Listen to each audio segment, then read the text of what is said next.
ಭಾರತವನ್ನ ಪದೇ ಪದೇ ಕೆಣಕ್ತಾ ಇರುವ ಪಾಕಿಸ್ತಾನ ಸಿಂಧೂ ನೀರನ್ನು ತಡೆಯಲು ಡ್ಯಾಂ ನಿರ್ಮಾಣ ಮಾಡಿದರೆ ನಾಶ. ಪಾಕ್ ರಕ್ಷಣಾ ಸಚಿವ ಖ್ವಾಜಾ ಆಸಿಫ್ ಮತ್ತದೇ ಉದ್ದಟತನದ ಹೇಳಿಕೆಯನ್ನು ಕೊಟ್ಟಿದ್ದಾನೆ. ಪಾಕಿಸ್ತಾನಕ್ಕೆ ಹರಿಯುವಂತಹ ನದಿ ನೀರು ತಿರುಗಿಸುವಂತಹ ಪ್ರಯತ್ನವನ್ನ ಭಾರತ ಮಾಡಿದರೆ ಅದನ್ನ ಆಕ್ರಮಣಶೀಲತೆ ಅಂತ ಪರಿಗಣಿಸಲಾಗುತ್ತೆ. ನೀರನ್ನು ತಡೆಯಲು ಡ್ಯಾಮನ್ನು ನಿರ್ಮಿಸಿದರೆ ನಾವದನ್ನು ಒಡೆದು ಹಾಕ್ತೇವೆ ಅಂಥೇಳಿ ಪಾಕ್ನ ರಕ್ಷಣಾ ಸಚಿವ ಖ್ವಾಜಾ ಆಸಿಫ್ ಮತ್ತದೇ ಗೊಡ್ಡು ಬೆದರಿಕೆಯ ಹೇಳಿಕೆಯನ್ನು ಒಡ್ಡಿದ್ದಾನೆ. ಭಾರತವನ್ನು ಪದೇ ಪದೇ ಕೆಣಕ್ತಾ ಇರುವಂತಹ ಪಾಕಿಸ್ತಾನದ ನಾಯಕರುಗಳ ಈ ಹೇಳಿಕೆ ಈಗ ಮುಂದುವರೆದಿದೆ.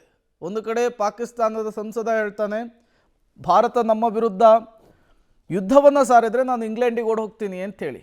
ಮತ್ತೊಂದು ಕಡೆ ಈಗ ಖ್ವಾಜಾ ಆಸಿಫ್ ಪಾಕಿಸ್ತಾನದ ರಕ್ಷಣಾ ಸಚಿವರು ಪದೇ ಪದೇ ಸಿಂಧೂ ನದಿಯ ವಿಚಾರಕ್ಕೆ ಸಂಬಂಧಪಟ್ಟಂತೆ ಮಾತನಾಡುತ್ತಾ ಇದ್ದಾರೆ. ಈಗ ಮತ್ತೊಮ್ಮೆ ಹೇಳಿಕೆಯನ್ನು ಕೊಟ್ಟಿರುವಂತಹದ್ದು ಸಿಂಧೂ ನದಿ ನೀರನ್ನು ತಿರುಗಿಸುವಂತಹ ಪ್ರಯತ್ನ ಮಾಡಬಾರ್ದು ಅನ್ನುವಂತಹ ಬೆದರಿಕೆ ಒಡ್ಡುವ ಕೆಲಸ ಮಾಡಿದಾನೆ.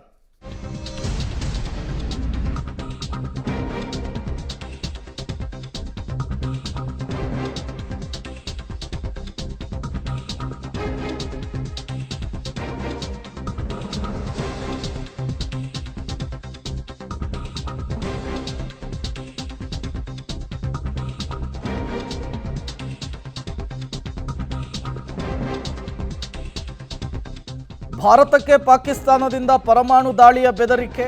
ಪಾಕ್ ರಾಯಭಾರಿ ಮೊಹಮ್ಮದ್ ಖಾಲಿದ್ ಜಮಾಲಿ ಮತ್ತದೇ ಉದ್ದಟತನದ ಹೇಳಿಕೆ ಕೊಟ್ಟಿದ್ದಾನೆ. ಪಾಕ್ ಮೇಲೆ ಭಾರತದ ಸೇನೆ ದಾಳಿ ನಡೆಸಲು ಯೋಚಿಸ್ತಾ ಇದೆ. ಭಾರತದ ದಾಳಿ ಸಿದ್ಧತೆಯ ಬಗ್ಗೆ ಗುಪ್ತಚರ ಮಾಹಿತಿ ಕೊಟ್ಟಿದೆ. ಪಾಕ್ಗೆ ಸಿಂಧೂ ನದಿ ನೀರಿಗೆ ಅಡ್ಡಪಡಿಸಿದರೆ ನಾವು ಸುಮ್ಮನಿರಲ್ಲ, ಪರಮಾಣು ದಾಳಿ ಪ್ರಯೋಗವನ್ನು ಮಾಡಬೇಕಾಗುತ್ತೆ. ಪಾಕ್ನ ರಾಯಭಾರಿ ಮೊಹಮ್ಮದ್ ಖಾಲಿದ್ ಜಮಾಲಿ ಕೊಟ್ಟಂತಹ ಉದ್ದಟತನದ ಹೇಳಿಕೆ ಇದು. ಪಾಕಿಸ್ತಾನದಲ್ಲಿ ಒಬ್ಬರಾದ ಮೇಲೊಬ್ಬರು ಈ ರೀತಿಯ ಹೇಳಿಕೆ ಕೊಡೋದಕ್ಕೆ ಮುಂದೆ ಬರ್ತಿದ್ದಾರೆ. ಪ್ರಧಾನಿ ಮೋದಿ ಅವರನ್ನು ಭೇಟಿಯಾಗಿದ್ದಾರೆ ವಾಯುಸೇನೆಯ ಮುಖ್ಯಸ್ಥ. ವಾಯುಸೇನೆಯ ಮುಖ್ಯಸ್ಥ AP ಸಿಂಗ್ ಜೊತೆಗೆ ಮೋದಿ ಕೆಲ ಹೊತ್ತು ಚರ್ಚೆ ನಡೆಸಿರೋದು ಗೊತ್ತಾಗ್ತಾ ಇದೆ. ವಾಯುಸೇನೆಯ ಸಿದ್ಧತೆಯ ಬಗ್ಗೆ ಮಾಹಿತಿಯನ್ನು ಪಡೆದುಕೊಂಡಿದ್ದಾರೆ ಪ್ರಧಾನಿ ಮೋದಿ ಅವರು ಬ್ಯಾಕ್ ಟು ಬ್ಯಾಕ್ ಸಭೆಗಳಲ್ಲಿ ಭಾಗಿಯಾಗ್ತಿದ್ದಾರೆ. ಒಂದು ಕಡೆ ರಾಜತಾಂತ್ರಿಕತೆಯ ಸಮರ, ಮತ್ತೊಂದು ಕಡೆ ಸದ್ಯದರಲ್ಲಿಯೇ ಮಿಲಿಟರಿ ಅಟ್ಯಾಕ್ ಆಗುವಂತಹ ಸಾಧ್ಯತೆ ಇದೆ.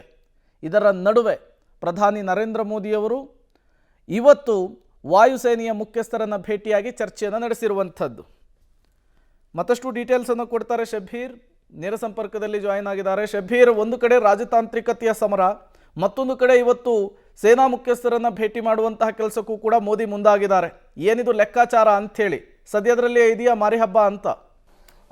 ಪ್ರೇಮ್, ಆ ರೀತಿಯಲ್ಲಿ ಅನುಮಾನಗಳು ಕೂಡ ಈಗ ಸದ್ಯಕ್ಕೆ ಇರುವಂಥದ್ದು. ಯಾಕೆಂದರೆ ಘಟನೆ ನಡೆದು 13 ದಿನಗಳು ಕಳೀತಾ ಬಂತು. ಈವರೆಗೂ ಕೂಡ ಪ್ರತೀಕಾರ ಅನ್ನುವಂಥ ನಿಟ್ಟಿನಲ್ಲಿ, ಅಂದರೆ ಮಿಲಿಟರಿ ಪ್ರತೀಕಾರ ಅನ್ನುವಂಥ ನಿಟ್ಟಿನಲ್ಲಿ ಇನ್ನೂ ಯಾವುದೇ ಬೆಳವಣಿಗೆಗಳಾಗಿಲ್ಲ. ಕೇವಲ ಸಭೆಗಳ ಮೇಲೆ ಸಭೆಗಳನ್ನು ನಡೆಸಲಾಗ್ತಾ ಇರುವಂಥದ್ದು. ಹೀಗಾಗಿ ಈಗ ನಡೀತಾ ಇರುವಂಥ ಮೀಟಿಂಗ್ ಕೂಡ ಸಾಕಷ್ಟು ಕುತೂಹಲ ಮಿಡಿಸಿರುವಂಥದ್ದು. ಪ್ರಧಾನಿ ನರೇಂದ್ರ ಮೋದಿ ಅವರನ್ನ ವಾಯುಸೇನೆ ಮುಖ್ಯಸ್ಥ AP ಸಿಂಗ್ ಅವರು ಭೇಟಿಯಾಗಿ ಕೆಲ ಹೊತ್ತು ಮಾತುಕತೆಯನ್ನು ಕೂಡ ನಡೆಸಿದ್ದಾರೆ. ಸೊ ಈ ಹಿಂದೆ ಪ್ರಧಾನಿ ನರೇಂದ್ರ ಮೋದಿ ಅವರು 2 ಬಾರಿ 3 ಸೇನೆಯ ಮುಖ್ಯಸ್ಥರು ಮತ್ತೆ CDS ಅನಿಲ್ ಚೌಹಾಣ್ ಅವರನ್ನು ಕೂಡ ಭೇಟಿಯಾಗಿ ಸುದೀರ್ಘವಾದಂತ ಮಾತುಕತೆಗಳನ್ನ ಕೂಡ ನಡೆಸಿದ್ರು. ಆದ್ರೆ ಇದೇ ಮೊದಲ ಬಾರಿಗೆ ಕೇವಲ ವಾಯುಸೇನೆ ಮುಖ್ಯಸ್ಥರನ್ನ ಮಾತ್ರ ಕರೆದು ಪ್ರಧಾನಿ ನರೇಂದ್ರ ಮೋದಿ ಅವರು ಸಭೆಯನ್ನ ನಡೆಸ್ತಾ ಇರುವಂತದ್ದು. ಹೀಗಾಗಿ ಸಹಜವಾದಂತ ಕುತೂಹಲ ಮೂಡ್ತಾ ಇರುವಂತದ್ದು ಮುಂದಿನ ಹಂತದಲ್ಲಿ ಯಾವ ಕಾರ್ಯಾಚರಣೆ ನಡಿಬಹುದು ಅನ್ನೋದಕ್ಕೆ ಸಂಬಂಧಪಟ್ಟಂತೆ. ಈಗಾಗಲೇ 3 ಸೇನೆಗಳು ಸಮರಾಭ್ಯಾಸವನ್ನು ಕೂಡ ಶುರು ಮಾಡಿಕೊಂಡಿದ್ದಾವೆ.